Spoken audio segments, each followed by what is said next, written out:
नमस्कार। आप सभी भक्तों का भक्ति प्रवाह चैनल में स्वागत है। हमारा चैनल आपके लिए इस वैशाख के पवित्र महीने में वैशाख महात्म की कथा लेकर आया है। इस श्रृंखला में आज हम आपके लिए लाए हैं 3 अध्याय की कथा। कथा का आरंभ करें इसके पहले सभी भक्तों से आग्रह है कि अगर आपने हमारे चैनल को सब्सक्राइब नहीं किया है तो उसे सब्सक्राइब कर लें और बेल आइकन भी दबा दें ताकि हमारे नए वीडियो का नोटिफिकेशन आपको मिलता रहे। आइए कथा आरंभ करेंगे। कथा आरंभ करने से पहले गणेश जी की वंदना। विघ्नेश्वराय वरदाय सुरप्रियाय लंबोदराय सकलाय जगद्विताय नागाननाय श्रुतियज्ञ विभूषिताय गौरीसुताय गणनाथ नमो नमस्ते। त्वं वैष्णवी शक्तिरनन्तवीर्या विश्वस्य बीजं परमासि माया सम्मोहितं देवि समस्तमेतत् त्वं वै प्रसन्ना भव मुक्ति हेतु। गणेश अंबिकाभ्याम नमः। एक बार गुरुदेव की वंदना। अखंड मंडलाकारं व्याप्तं येन चराचरं तत्पदं दर्शितं येन तस्मै श्री गुरुवे नमः। गुरुर्ब्रह्मा गुरुर्विष्णु गुरुर्देवो महेश्वरा गुरु साक्षात् परब्रह्मा तस्मै श्री गुरुवे नमः। आइए कथा का आरंभ करते हैं। ये वैशाख महात्म की कथा राजा अम्बरीश के पूछने पर देवर्षि नारद जी सुना रहे हैं और सूत जी सौनक आदि ऋषियों को नैमिषारण्य में सुना रहे हैं। तो नारद जी कहते हैं, हे राजन, वैशाख मास में धूप से तपे और थके मांदे ब्राह्मणों को श्रम नाशक सुखद पलंग देकर मनुष्य कभी जन्म मृत्यु आदि के क्लेशों से कष्ट नहीं पाता। जो व्यक्ति वैशाख मास में पहनने के लिए कपड़े और बिछावन देता है वह उसी जन्म में सभी भोगों से संपन्न हो जाता है और समस्त पापों से रहित हो मोक्ष की उसे प्राप्ति होती है।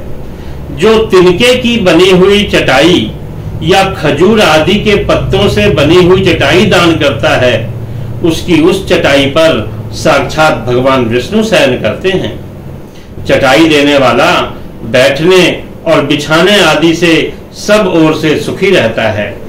जो सोने के लिए चटाई और कंबल देता है वह उतने ही मात्र से मुक्त हो जाता है।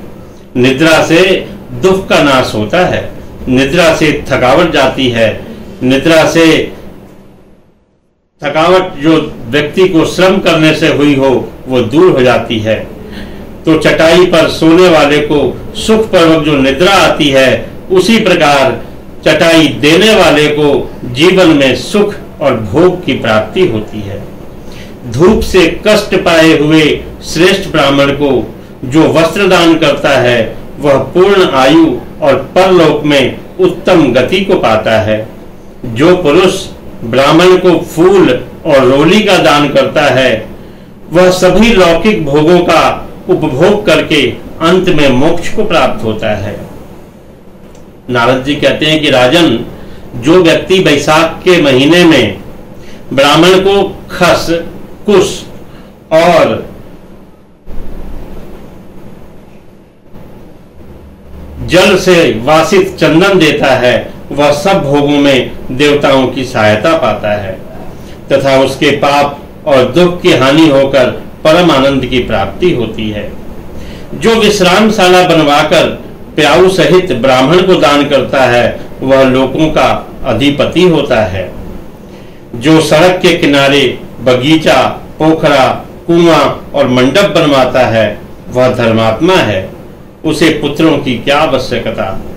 उत्तम शास्त्रों का श्रवण, तीर्थ यात्रा, सत्संग, जलदान, अन्नदान, पीपल का वृक्ष लगाना और पुत्र, इन 7 चीजों को विद्वान पुरुष संतान की श्रेणी में रखते हैं। जो वैशाख मास में तापनाशक तक्र का दान करता है वह इस पृथ्वी पर विद्वान और धनवान होता है। धूप के समय मट्ठे के समान कोई दान नहीं, इसलिए रास्ते के थके मांदे ब्राह्मण को मट्ठा दान करना चाहिए। जो वैशाख में धूप की शांति के लिए दही और खांड का दान करता है तथा विष्णु प्रिय वैशाख मास में जो चावल का दान करता है वह पूर्ण आयु और संपूर्ण यज्ञों का फल पाता है। जो पुरुष ब्राह्मण के लिए गाय का घी अर्पण करता है वह अश्वमेध यज्ञ का फल पाता है। जो दिन के ताप की शांति के लिए सायं काल में ब्राह्मण को गन्ना दान करता है उसको अक्षय पुण्य की प्राप्ति होती है। जो वैशाख मास में शाम को ब्राह्मण के लिए फल और शरबत देता है उससे उसके पितरों को निश्चय ही अमृत पान का सुअवसर प्राप्त होता है। हे राजन, जो वैशाख के महीने में पके हुए आम के फल के साथ शरबत देता है उसके सारे पाप निश्चय ही नष्ट हो जाते हैं। जो व्यक्ति वैशाख की अमावस्या को अपने पितरों के उद्देश्य से कस्तूरी, कपूर, बेला और खस की सुगंध से वासित शरबत से भरा हुआ घड़ा दान करता है उसे 96 घड़े दान करने का फल प्राप्त होता है। इस प्रकार भक्तों, आज ये 3रे अध्याय की कथा यही समाप्त होती है। बोलिए वासुदेव भगवान श्री कृष्ण की जय। श्रीमन्नारायण नारायण नारायण भजमन नारायण नारायण नारायण हरि नारायण नारायण नारायण श्रीमन्नारायण नारायण नारायण।